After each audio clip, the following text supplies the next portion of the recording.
पाप, धार्मिकता और न्याय की बात यीशु ने क्यों की? पहला, पाप। इंसान जो इस पृथ्वी पर है उन सबसे जो पहली चीज जुड़ी है वह है पाप, और जो परमेश्वर से जुड़ी चीज है वो क्या है? धार्मिकता।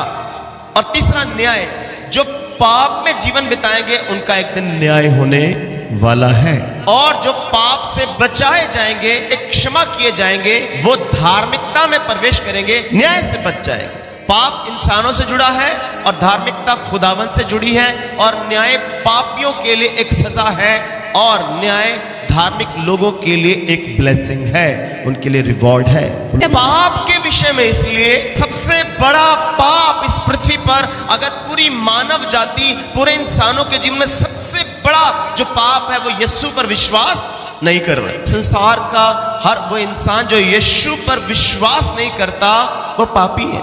जब यीशु पर विश्वास करते हो तो आपका सबसे बड़ा पाप क्षमा हो जाता है। कितनी बड़ी ग्रेस है। धार्मिकता के विषय में इसलिए मैं पिता के पास से आया हूं और पिता के पास लौट, क्योंकि वो बता रहा है कि मैं परमेश्वर की नजर में धर्मी हूं।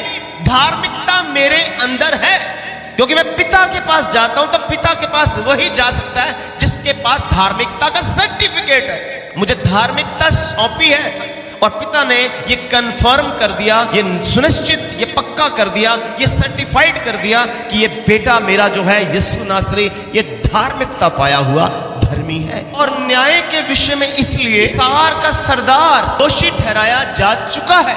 संसार का सरदार कौन है? सैटन, शैतान।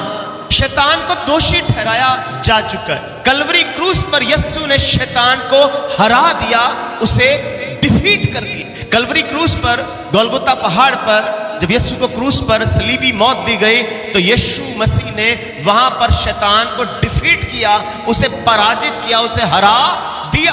क्रूस पर यीशु ने जब उसे हराया तो हराने का मतलब क्या? बस उसकी जजमेंट है।